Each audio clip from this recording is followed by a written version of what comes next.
Hello, everyone, and welcome back to Spirit School. Today is a very special episode. I have the absolute honor to welcome onto the podcast Marianne Williamson. How are you doing here today, Marianne? I'm doing really great, and thank you so much for having me on. Oh, it's an honor. Marianne Williamson has been a renowned spiritual teacher for more than 4 decades with mega best-selling books such as A Return to Love, A Woman's Worth, The Law of Divine Compensation, Tears to Triumph, The Gift of Change, and her newest book, which we'll be talking about today, The Mystic Jesus, The Mind of Love, which was a fantastic book. I cannot wait to get into it. Marianne has also founded Project Angel Food, which is a nonprofit organization that has delivered more than 18 million meals to ill and dying homebound patients in the Los Angeles area since 1989.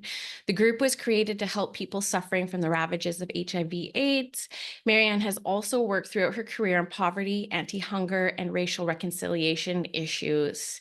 I have to say that the compassion work that you do towards food security and the racial reconciliation is something that has drawn me to you more closely in the past 8 years. And that's something that I just want to honor and recognize. And it's something that I've heard you speak about often. And I think that it's been really refreshing. And I just want to say an honest thank you to that for bringing that to the forefront. And so, Thank you. Marianne, you got this new book. How has the book tour been going? Really good. Everything's good. We're living in a very tense moment here in the United States. We're just a few days out from our presidential election.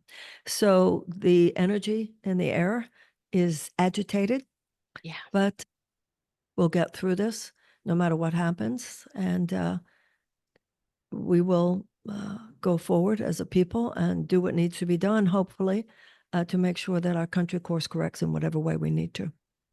Yeah, and you do mention repair work quite a bit throughout your book. So I'm excited to pull a few quotes from your book on that, and we'll go a little bit deeper. And I was looking at the date of this interview, 4 days before your election. You have a long election season in the US. It was so energizing to watch your 2020 run and your 2024 run as well. I was a supporter of spreading the Marianne Williamson word. Thank you for energizing that space. It was really refreshing to watch and witness. Thank you. So in Canada, they say every Indigenous person has been touched in some way by the presidential school system, which you can't really separate from like the church and the teachings of the church. I'm the first generation in my family line, the first to be able to safely claim my indigeneity without being sent to the schools, which was run by the different churches. Now, your book does a wonderful job at teaching concepts and teachings of Jesus from a non-institutional lens. But just for the sake of conversation, I'm wondering if there's any wisdom or inspiration for anybody who's listening, who maybe has a bit of resistance or a bit of like religious trauma come up when it comes to talking about a figure like Jesus, which has been like weaponized, to have people kind of settle into the conversation. What do you have to say around that? Well, as you yourself said, Jesus is separate from the institution. A Course in Miracles says, some bitter idols have been made of him who came only to be brother to the world. We're talking here about Christ. We're not talking about Christianity. I'm Jewish. Jews know a lot about persecution by forces that have been at least in cahoots with, if not directly acting at the behest of the Christian church. History is history, and we learn our history, and it's important that we learn our history, very important, among other things, so that we don't repeat certain things. But it's also important to remember that the Christian church today is not the Christian church of the Inquisition. The Christian church today, and there are many facets of the Christian church as well. One of my favorite movies is The Mission. Have you ever seen it? I haven't seen that. I think you would actually love it.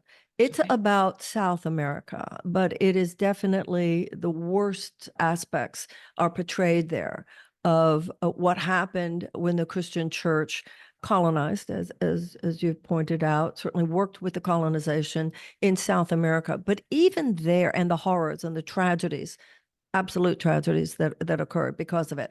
On the other hand, even in that movie, there were people within the church who were seeking to do it another way.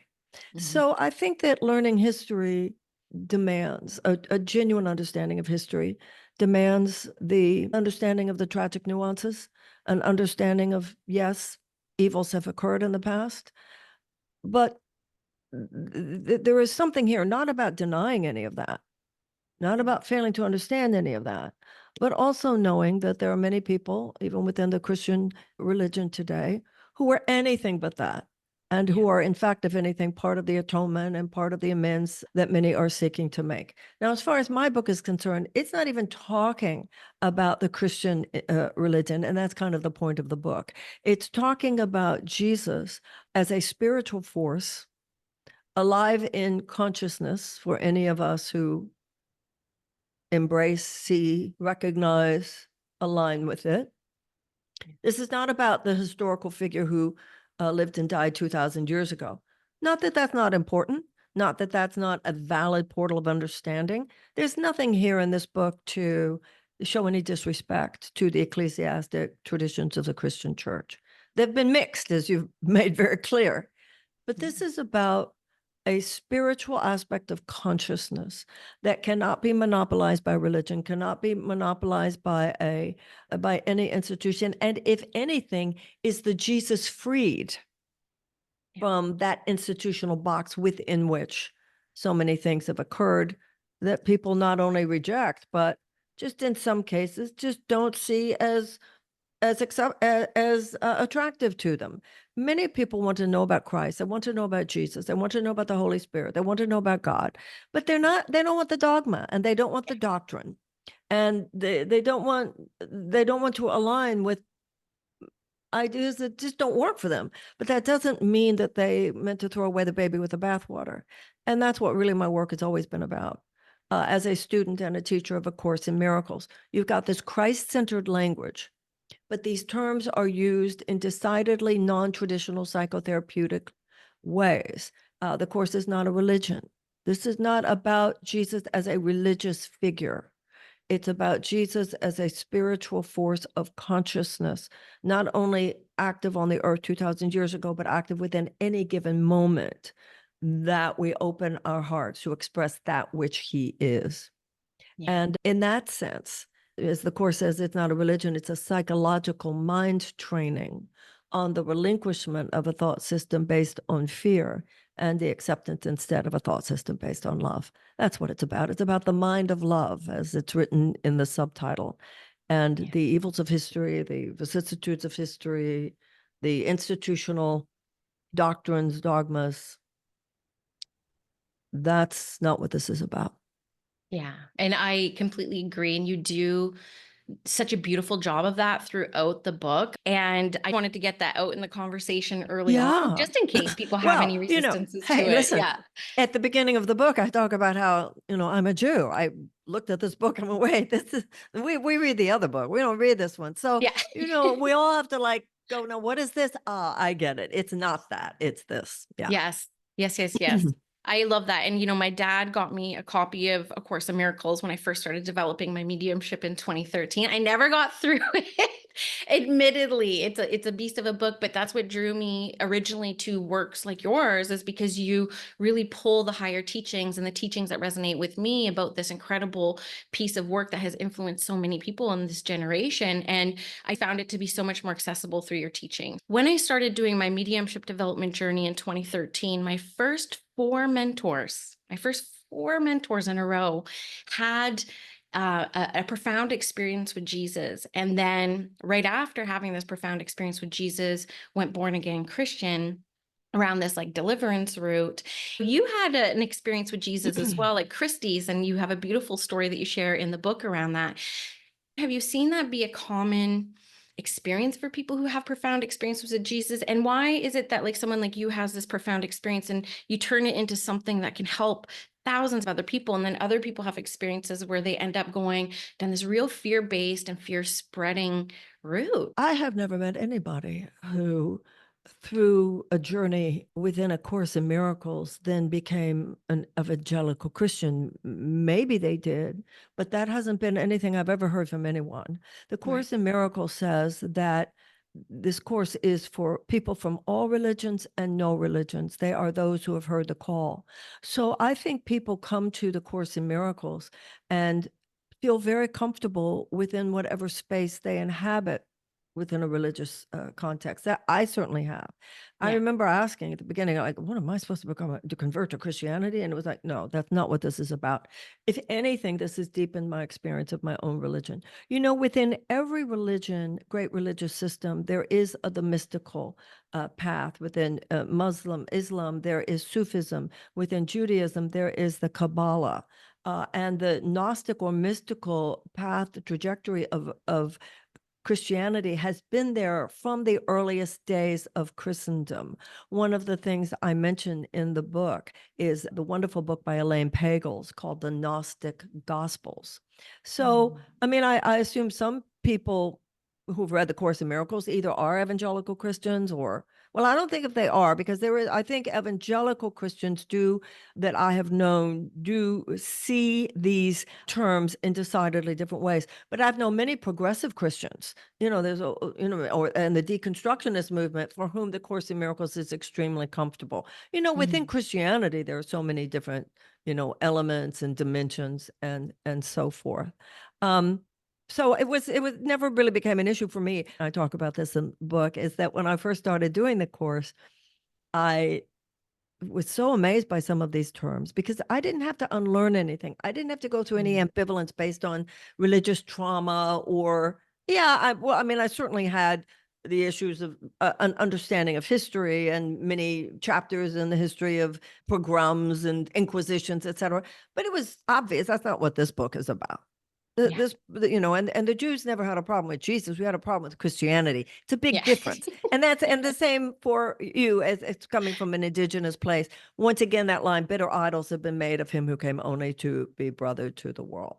The mystical experience that this book is about, as you mentioned, it speaks to that experience I had at Christie's, and that a friend of mine who helped me edit the book told me that she had a very similar one at the Vatican one day. So my experience at Christie's it was during the time when I was writing the book. And a friend of mine named Maria, I was living in New York City at the time, and she called me up and told me that there was a painting that had only recently been determined by art scholars to be an actual, legitimate, verifiable Leonardo da Vinci. It's called Salvatore Mundi. And I'd seen a picture of it digitally, and it was really mysterious because somebody was going to buy it and nobody knew who it was and all that kind of stuff. So it had all the elements of, that kind of, it was exciting. Yeah. She said it's at Christie's. They've been showing it there, Christie's Art House in New York City. And this afternoon, it's going to be taken away to deliver to the mystery buyer who has purchased the painting. And Christie's was very close to where I was living at the time. She said, you want to meet me over there? Because I know somebody who works at Christie's. And she said that we could see it. So I went, yeah, great. We walk in. And it's just like, you go into an auction house, you go into an art gallery, and, and you're talking to your friends and you're looking around. And the line at that point was very short because it was the very end of the viewing period. And so we're talking, and then I get up to the painting. Now, I've seen the Mona Lisa at the Louvre. I've visited enough museums that I've seen great art. And at first it was like, oh, wow, it's because it's a gorgeous painting. And then something happened. And my sense of it expanded. We use that word portal, but it was like a portal. And this is what I saw. I saw that he is, and what I got was two words. And that he was these two words in infinite degree: tenderness and power.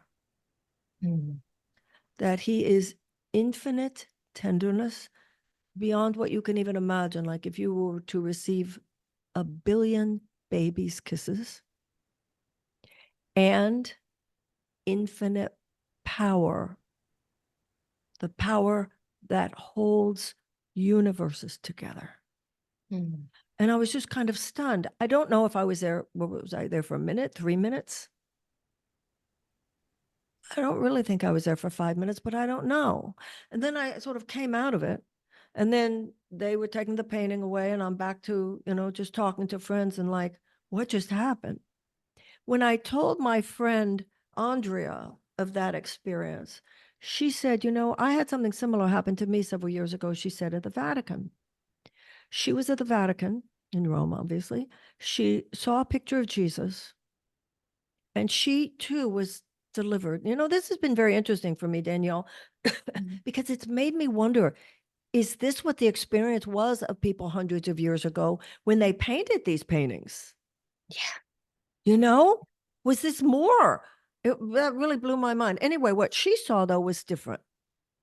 What she saw, whereas I had this experience of the two words and tenderness and power, Yeah. she had, he is everyone.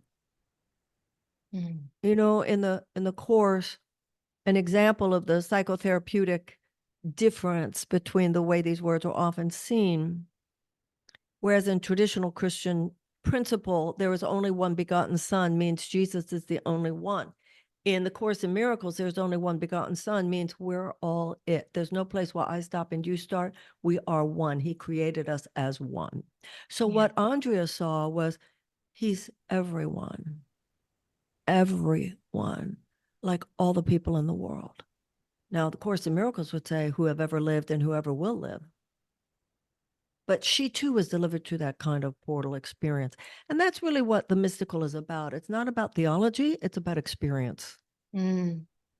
I love that. I love that because I tend to lean more towards theological, that logical language you talk about in this book too. And I agree, like, how did somebody like Da Vinci create as much as they did create without that inspiration, without being truly inspired? Um, No kidding. no kidding. No kidding. With Leonardo, absolutely. The word inspiration probably doesn't even begin to cover it. Yeah. I mean, we're still talking about his work today. I mean, every time there's like a new invention, they go back to Leonardo's work to see like where No was this kidding. sketched, where was this drawn, and it's quite phenomenal. So this week I took this week off work and I downloaded the Audible and I got to listen to your book, which is a totally different experience for me. I always feel like I receive information more when I listen to it, when I hear it. Is just how I retain information a lot more. And I was in the bath listening to it, and I tell you, I was taking notes feverishly and like bookmarking. And so I can see how a piece of work like this could be considered an oracle in itself. Like I can imagine getting the physical book now and just opening it, just waiting to be inspired, because there's so many divine messages throughout the book that really speak to our times today, which is, I think, the bridge that we really needed. So I wanted to go through some of the quotes that kind of stopped me in my tracks, that felt relative to what I experience in the world today, and then jam on them a little bit with you, if that sounds good. Thank Okay, you. And thank you for your very generous words. so it says in your book here, for all the genius that has graced the world throughout human history, intellectual knowledge and the expertise of our greatest minds have not saved us, nor will they. The power of the brain is extraordinary, but by itself it will not save us from ourselves. The heart alone is our salvation. The mystic Jesus is a deeper alignment of the heart and mind, redirecting human intelligence and reminding us of who we are.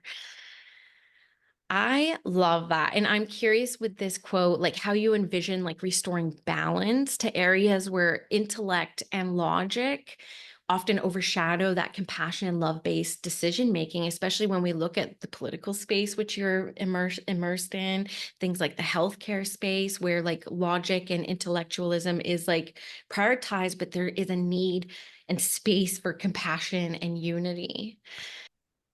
Dr. James Doty, who is a neurosurgeon over at Stanford Medical School, wrote a wonderful book called Into the Magic Shop. And also he wrote a book called Mind Magic. And he talks about how there has been a discovery in the field of neuroscience over the last several years. That previous to that time, it was accepted that the brain was the intelligence center of the human body. Yeah. Now they realize there's a partnership, as it were, a previously undiscovered partnership between the brain and the heart. And I thought that was so interesting because not only is that partnership, that marriage of brain and heart, the intelligence center of the body, it's the intelligence center of any one life, and it's the intelligence center of a society. You can give me all kinds of reasons why we allow right? 12,000 children to starve every day on this planet when there's no dearth of food. But it's insane. The Course in Miracles says love restores reason and not the other way around.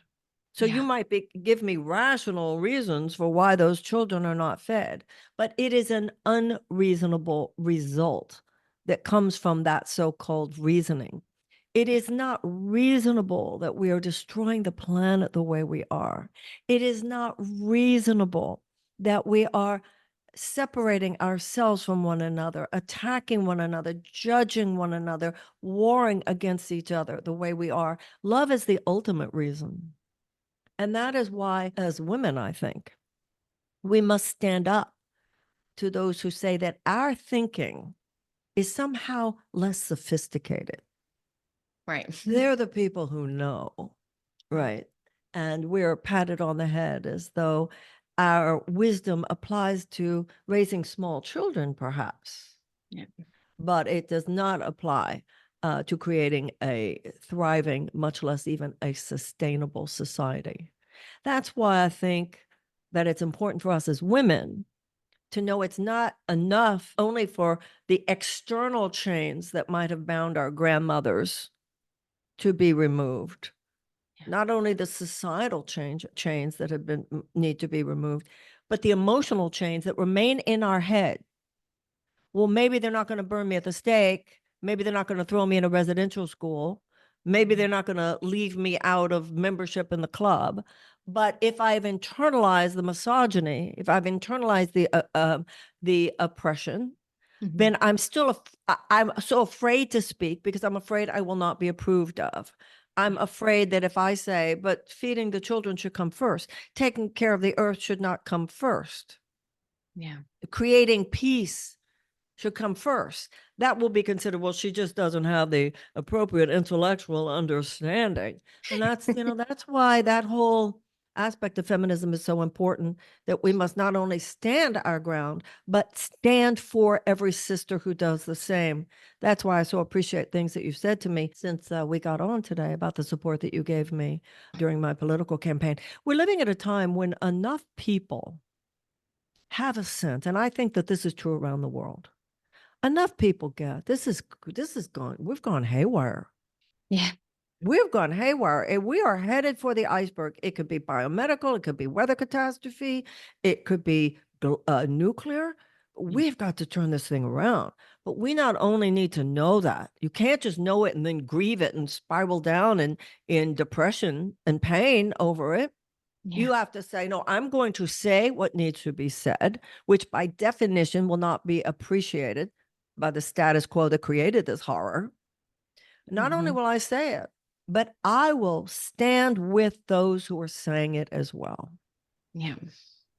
That is so powerful. It actually moves me to want to cry, but I'm not going to cry in this interview. I'm writing a book, my first, called Rematriating Mediumship, which is all about restoring feminine principles to the art of mediumship. And when I read old academic papers about the flourishing of mediumship in the 1800s, it really does pinpoint to this belief that women are the only ones who hold the level of ignorance to be able to truly channel spirit and speak above their capacity. That was like evidence back in the day.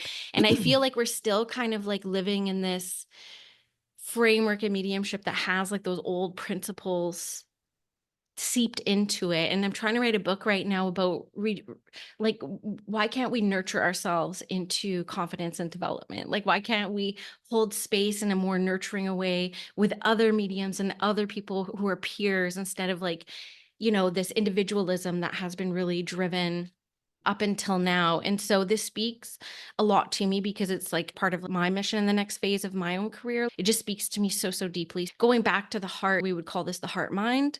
So we have like our mind, but then we also have like our heart mind. And whenever I connect in with the spirit world through my mediumship, I actually can feel my heart mind activate and like open. And I could tell that that's where all the communication is coming through. And I realize that it is about living a lifestyle that is more connected to the heart mind than the thinking mind, which I'm going to talk about it in an upcoming quote. But like, this is the freedom that I get with entrepreneurship. I get the privilege to be rebellious in these ways because I'm not operating within a framework or structure that No, somebody else that's has great. identified for me. That's beautiful. I hear you. That's the privilege of entrepreneurship. It's a privilege of being out there on your own. You know, there's a wonderful article that was written by Matt Taibbi, and he talks about how part of what made the United States develop the way we did was that kooky was accepted. And so he said, that's how we got the light bulb. That's how we got this. That's how we got that. The idea of the eccentric, the idea of really, which is what the entrepreneur is. Somebody just goes out on their own because they have a better idea. You're right. It is a privilege of entrepreneurship. Also, when you were talking about being with others who share the art, this goes back to the Oracle of Delphi. This goes back to ancient societies. This goes back to the witches. This goes back to so many societies that have honored sisterhoods of deeper knowing. There were times in societies when young men would not go to war until old women gave them permission. Yeah, well, and I feel excited seeing feminine leadership and women step into more leadership roles. You're right. It's books like yours that are going to just lead the way with it. So I'm really excited. Okay, I want to move on to my second one. As we move further into this new millennium, who among us does not feel a sense that the world as we know it is fundamentally askew, as evidence not just in our individual lives, but in the very way that we are living on the planet? Who doesn't recognize that constant examples of violence and destruction are symptoms of a deeper disquiet? Who isn't looking for some way for a higher purpose, a deeper sense of meaning, and a transformed sense of self? Such questioning is when the spiritual quest begins. And once it begins, the path opens up before us. Asking deep in our hearts for a way past the insanity of the world, we are led always mysteriously to something that opens the inner door. The mystic Jesus is a name on that door. Later in the book, you say there is a door to a world we want, a world of peace where we are free to love and be loved. There are many names on that door, and one of them is Jesus. And I love the openness where you're just saying, Jesus isn't the way. It's like a way. It's one of the names on the door because it's about getting into the heart mind, getting into like the heart space, getting into that essence of love. Well, I think the point is that there is only one way, but there are different ways to access the one way. Okay. The only way is unconditional love and compassion. Mm-hmm. Whether it's the compassion that Buddha talked about, love one another, forgiveness that Jesus talked about, live for mercy, do justice, walk humbly with thy God, and Judaism. All the great religious systems speak to an alignment with righteousness that is the only way. But there are, in different religious traditions, whether it's the Buddha mind, whether it is the covenant of Israel, whether it is the path of Muhammad, whether it is Jesus, these are different expressions of one truth that is spoken in many different ways. But it all comes down not to your belief. The Course in Miracles says belief is ultimately meaningless. It is experience that matters. It all comes down to willingness in any given moment to open our hearts. And there are those who talk about God who are not aligned with the love that he is. And there are those who, as the Course in Miracles would say, conspire with God who do not yet believe in him. So whether people are finding the way into that space beyond this world, beyond this world, there's a world I want, the Course says. Whether we are finding it through a religion, through a spiritual path or tradition, or through secular means, or just through the journey of living one's life is not what matters. What matters is the opening of the door. And the opening of the door beyond the thought system of fear and limitation, which mentally keeps us in this locked room. Enough of us, a critical mass of us, opening that door through whatever, you have the indigenous background, every different, whatever I believe I believe we should honor our incarnation. That there's something there about what the space that is ours to purify. Right. But as a critical mass of people on the planet, realize that in an evolutionary sense, we are now at a point where the collective behavioral patterns of the human race are maladaptive for our survival. We've moved beyond dysfunction to malfunction. And we all were taught as children, if this continues, one of two things will happen in any species. That species will either evolve in another direction or it will go extinct. Yeah. Now, when it evolves in another direction, it's always because of the presence of a mutation. That mutation represents a member of the species who embodies a better way. And that is how I see the great religious and spiritual figures, the great avatars. That is what Jesus is. That is what Moses is. That is what Buddha is. The demonstration, once again, not just the belief system, but the demonstration of a better way. That's when salvation begins, the Course says, when we consider the possibility there must be a better way. Salvation itself being an example of a word, traditional Christian word, that you hear completely differently when you realize the only thing to be saved from is our own sick thinking. Our thinking that we're separate from one another, our thinking that we're separate from nature, our thinking that we're separate from a higher power. So I think at this point, it's the sense that to even whether it is Jesus or any other name on the door, the opening of that door that's the possibility of this moment.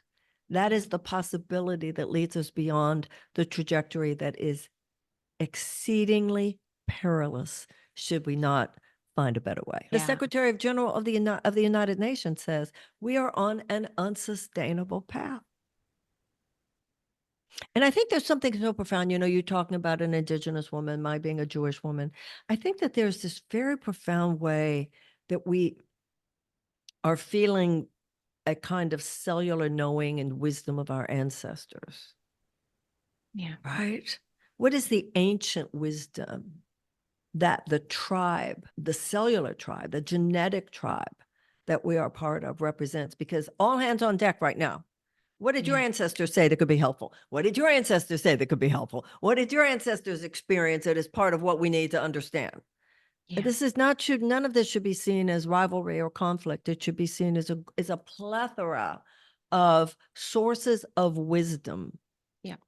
And I think Jesus, when seen that way, does not lead you to think, oh, this is Christian and the Christians are over here and everybody else is over there. No, he's like the moon. Nobody gets to own the moon and the stars. Yeah. God knows they're going to try. But, nobody gets to own the breeze.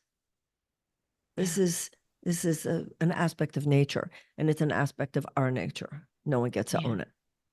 I love this. So there's so much I want to say, and I do speak to that a little bit in my next question I have for you about the things that I feel like my ancestors are saying about this time and how to start to restore balance. As I was reflecting on this analogy of this door, and I really felt that's why it made it onto this list. And I started just sitting with myself. I felt this door before. I feel like I've had some really profound divine spiritual experiences. I've been so blessed that this is my full-time life. So lucky. And I started thinking about, maybe this is connected to more of my culture, but nature, I see creator in all things nature, the magnificence of the diversity of the forest. I live in a rainforest, so I have so much diversity here, and I can't help but walk through nature and just see magnificence and wonderment everywhere. And it really does crack me open. And are you saying when you call in Jesus or you accept Jesus as the term that you use as a pathway through this door, is it a similar experience that you get? I feel like my heart's been cracked open. Well, anything that cracks open your heart is a genuinely religious experience. Yeah. And we make too much of a deal about why and how somebody's heart cracks open. Yeah. The issue that we should understand as important is that the heart cracked open. Yeah. So clearly, experiences in nature can totally crack open the heart. When I think of an experience in nature that has genuinely expanded me, there are two things. One has been walking through the redwood trees in Northern California, and also the wilderness in Montana. Different people have different things. For me, the issue of Jesus has been about the power of forgiveness, the power of faith that miracles are possible. That's what has expanded and cracked open for me. the importance of the person standing in front of me, the person I'm thinking of, the importance of this moment, that I stand forth in this moment as best I can in a truly grace-filled, gracious place, Yeah. honoring and respecting the person in front of me and owning that together perhaps we could do more than we could do by ourselves. That's the kind of cracking open that the experience of Jesus has been for me, that any given moment I can probably do better, Yeah. and that with his help I can. And there are places where I can do it without his help because it's not that big a trigger or it's not that big a wound. And, Yeah. and I get the principles and I'm like, okay, I'll let it go. But we all have those places where the wounding of the world is so great that we need that, as the Course in Miracles would call it, evolutionary elder brother, internal teacher, Yes. gentle guide of perception to help us make that evolutionary leap, which in our own lives might be too hard otherwise.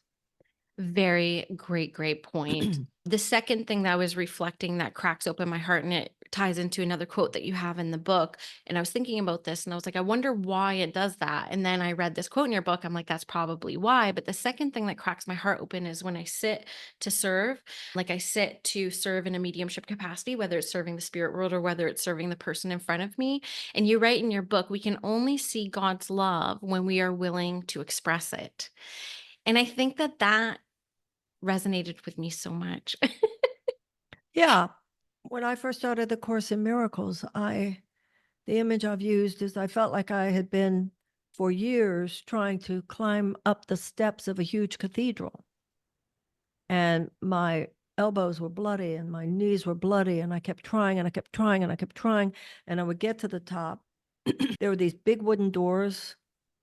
And I see myself struggling to open the doors and I couldn't open the door. What happened for me when I started reading the Course in Miracles was I realized the key to opening the door is my perception of the human being in front of me, my perception of the human being about who I'm thinking right now. Because if I'm thinking with judgment or attack, I'm dropping a sword on my own head because there's only one of us here. So I will not be able to feel the peace of God Yeah. as long as I'm denying love to someone else. Yeah. And that was huge for me. And I'm not saying that that's not written anywhere but the Course in Miracles. The Course doesn't have any monopoly on truth, but we all have the particular book or the particular teaching where the aha moment happened, where maybe Yeah. we'd even read the same point, but it wasn't until that particular one that we got it, which is part of the beauty of the journey, I think.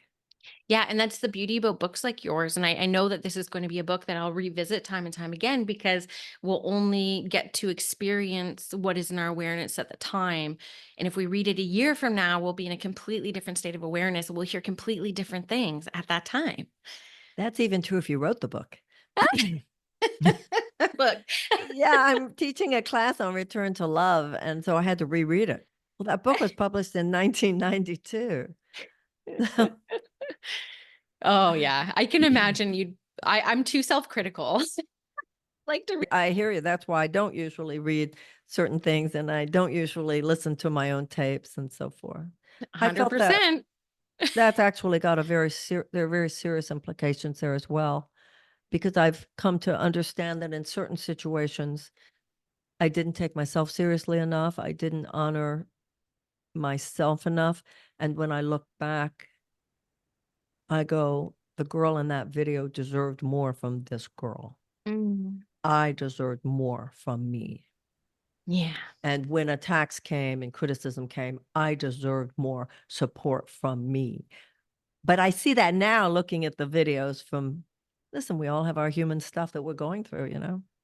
Well, and you even mentioned in the book about reparenting, like through the connection with Jesus and stuff like that, the parts of ourselves that need to kind of like hold space for ourselves, like we hold space for other people, right? Well, the first therapist I ever had told me, your mother is not your mother and your father is not your father. God is your mother and God is your father. And if you only see yourself as having been sourced by these two human beings, then a lot of good came from that, but also a lot that was the product of their having been unhealed in whatever ways they were unhealed. Yeah.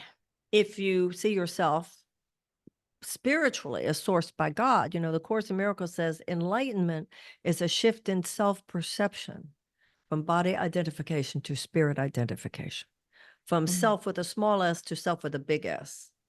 Self with Yeah. a small s is part of your family dynamics and all that entails. Yourself with a big S is an idea in the mind of God, created perfect, created innocent, and what God creates is inalterable and indestructible. It changes everything psychologically when you understand that. Mm. Yes, I'm gonna have to listen to this and take notes while I'm in it. That's beautiful, beautiful. The next quote I want to bring, I know will speak really deeply to spirit school listeners who are all like developing intuitives, developing mediums, develop professional intuitives. And I really love this quote where it says, "The world blinds us to who we are and why we're here. The world as we know it is not home to the true self, and we cannot find ourselves within its walls. Even at its best, it is a rickety, shoddy house compared to the light-filled mansion that exists within. Yet, the point is not to ignore the world, to reject it. We are here to transform it.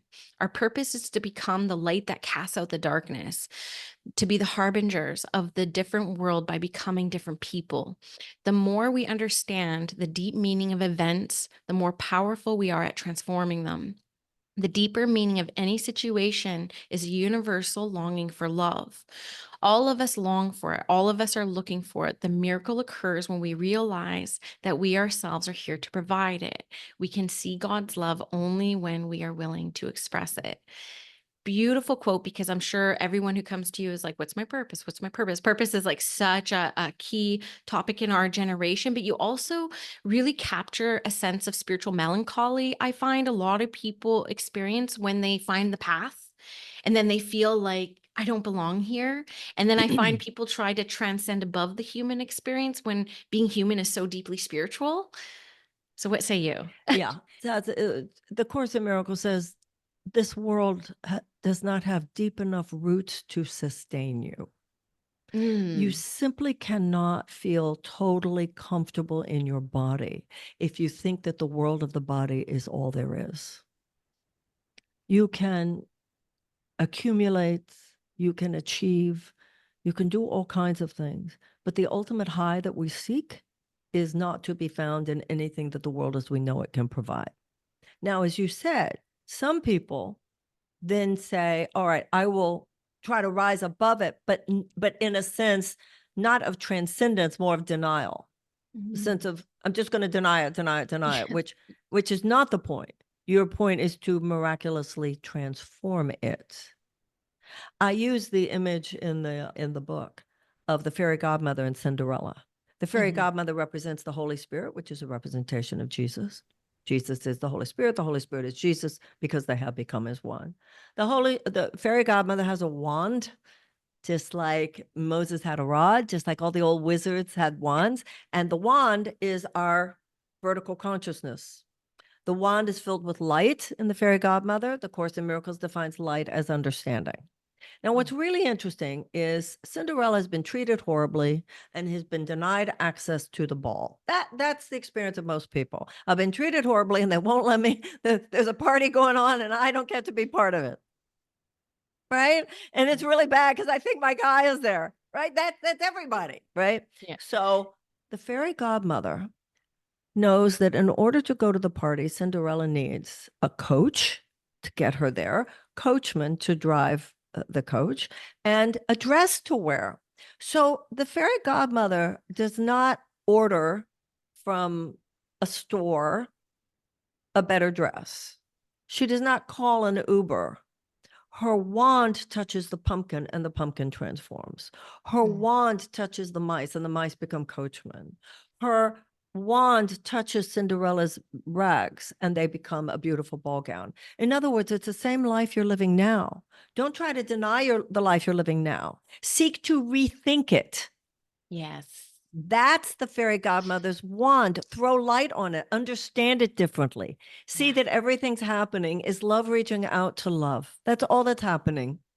Yeah. And so, the Course in Miracles talks about the fact that that's your purpose here, to stand within the world as the teachers of God, to teach us to demonstrate God as love, to represent the alternative with a capital A Yeah. priestly function, whether it's mediumship, teaching, science, business, politics, be the priestly function of someone standing within that space, articulating a better way, articulating and embodying to the best of our ability a more loving way to be and do within this space, which then, like the fairy godmother's wands, will transform all things. And that is Yeah. our purpose. And it's our purpose in every moment. And I think where we get stuck with the purpose thing is that we think my purpose is different than your purpose. No, we all have the same purpose. The form has to do with our particular history, our particular skills, our particular talents, our particular temperament. Yeah. But what matters is that whatever it is used to channel as a conduit the love that will transform the world. Yeah. That resonates really deeply, and you're always like 2 steps ahead of me, because in 2 more quotes, which is the last one I'll have for you, you offer a prayer in your book where it's like, "I am determined to see this differently," like, have that perspective shift is the only way to do better when we know better, essentially. The highest level of prayer is I am willing to see this differently. You know, if I'm crazy, if I'm angry, if I'm upset, if I'm whatever, there is on some level where the problem is that I am not seeing this clearly. Yeah. I am not seeing that only the love here is real. Yeah. I'm not seeing it. The Course in Miracles says only what you are not giving can be lacking in any situation. I'm not seeing the mote in my own eye, or I'm not seeing the innocence in my brother that they, for whatever reason, they, in relation to you, don't see how to get their needs met and still be loving.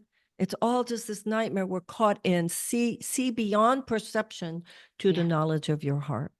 I am Yeah. willing to see this differently. That opens up, it opens the curtain. It opens the door. And then Jesus becomes, there's a part in the Course where he says, because the idea of Jesus in the Course is that he has actualized the divine potential that lies within us all. He says, I don't have anything you don't have.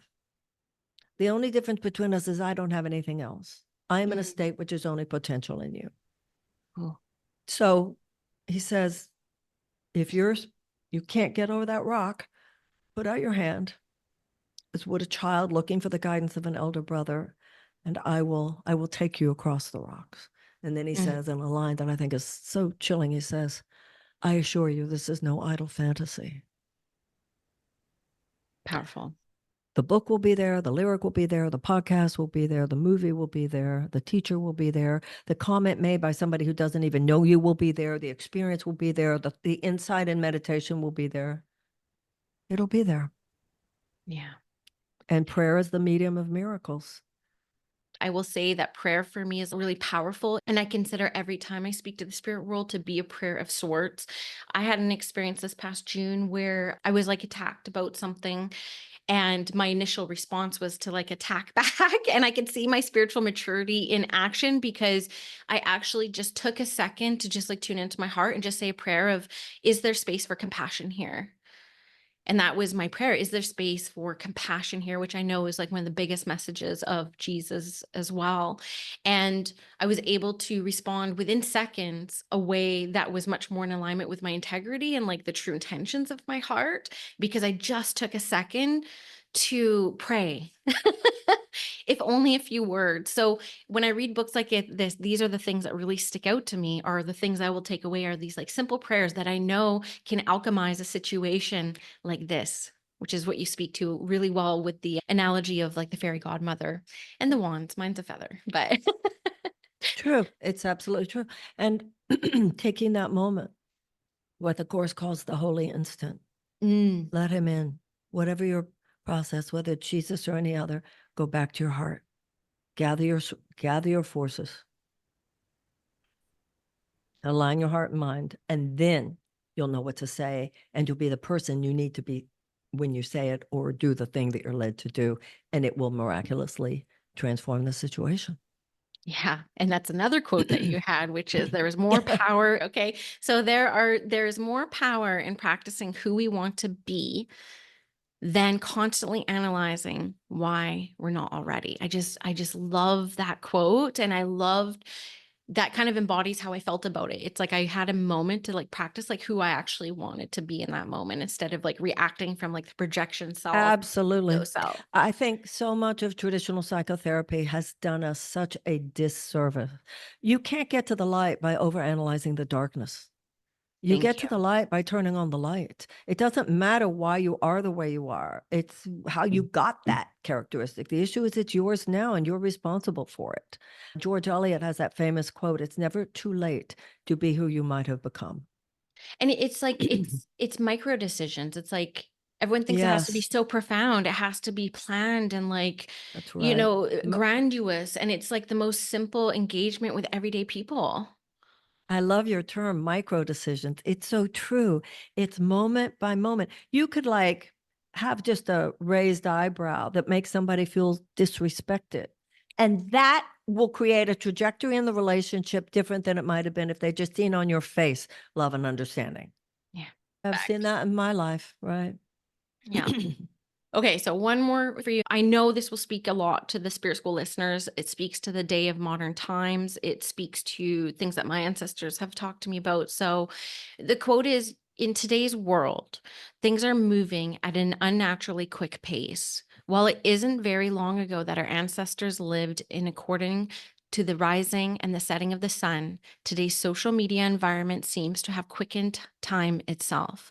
Our nervous system literally was not made for this. Of course, we are tempted. Of course, we fall. Our civilization needs repair. We need repair. We cannot simply numb or suppress the pain of living in a world so at odds with who we are. The world is going to have to change. Civilization is going to have to correct its course. But for any of that to happen, we are going to have to change ourselves first. You go on to say later in the book, soul pain is a functional response of living a life so deeply at odds with who we are and why we are born. Just as the brain registers pain of the body is wounded, the psyche registers pain where the soul is wounded.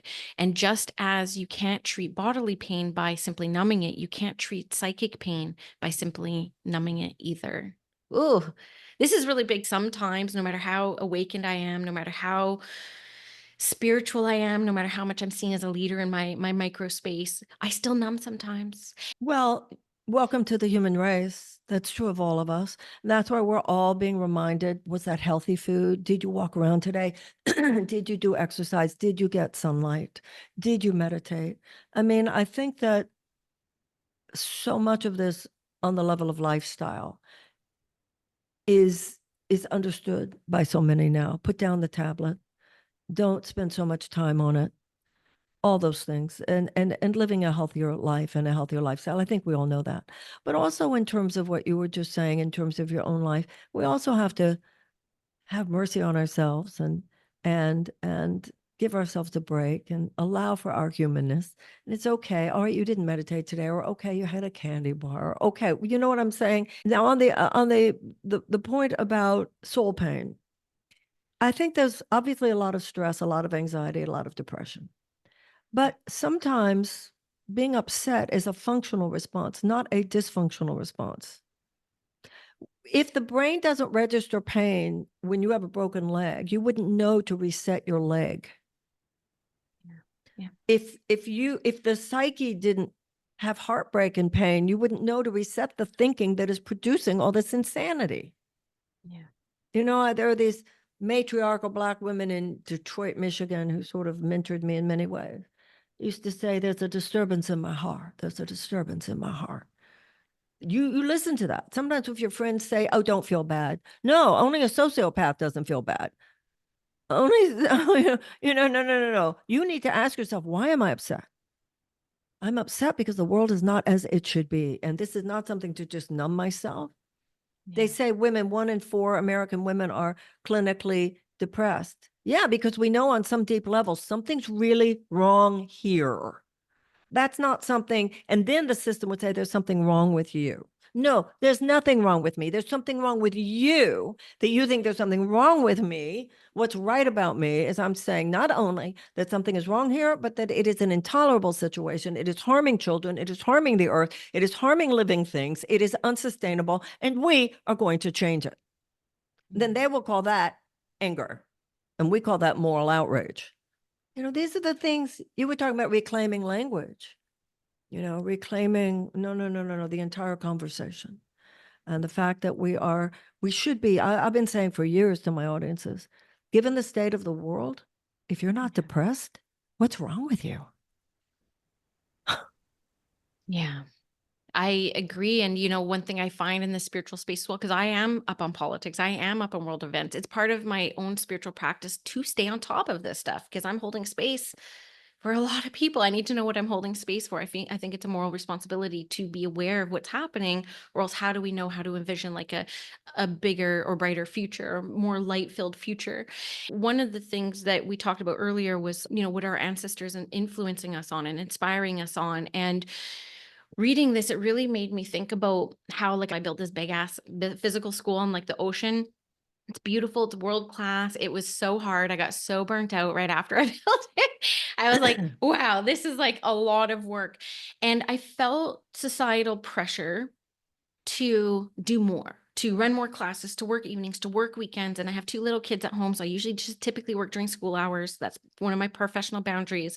And I kept feeling inspired from my own ancestors to instead slow down, to instead tend to myself, to instead focus a little bit more on the inner world. And I felt like I was like in this like battle for like 18 months of what society says that we need to do and like what my ancestors are saying for me to do. And I did choose to listen to the ancestors, and I did choose to slow, to focus on my spiritual practices, to stay connected to what it is that I'm doing. But I will say that I felt such a pull from this busyness that you speak about, the social media, the amplifying of the messages. I think it's something, though, that people are beginning to understand. And we have to protect the sacred space that is who we are. And a machine cannot do that. That's nature, sunlight, genuine community, quiet, meditation, healthy food. We won't repair either our bodies or our societies in a few broad strokes. Just like when you were talking about micro decisions, it's micro decisions what to eat, micro decision whether or not to exercise, whether or not to take a walk, whether or not to, do you know what I'm saying? But we Yeah. can get about the work of it.